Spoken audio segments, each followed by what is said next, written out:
నారా లోకేష్ గారి ఫ్లెక్సీ ముందు మీ హస్బెండ్ని మోకాళ్ల మీద కూర్చోబెట్టి క్షమాపణ చెప్పించి చాలా దారుణంగా కొట్టినటువంటిది వీడియో. ఈ ప్రపంచమంతా చూసింది వీడియోలో కేవలము 15% మాత్రమే. దాని వెనుక చాలా జరిగింది అని చెప్పి.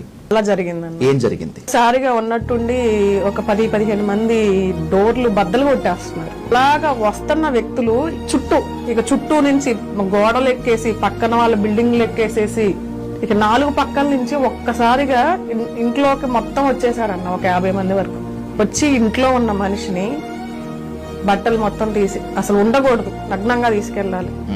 9వ తారీఖు తీసుకెళ్లిన మనిషిని 10వ తారీఖు తెల్లవారుజాము 4 NSL ఎడ్లపాడు సంబంధించిన హైవేలో రోడ్డు మీద పడేసి వెళ్ళిపోయారు. భయంకరంగా కొట్టి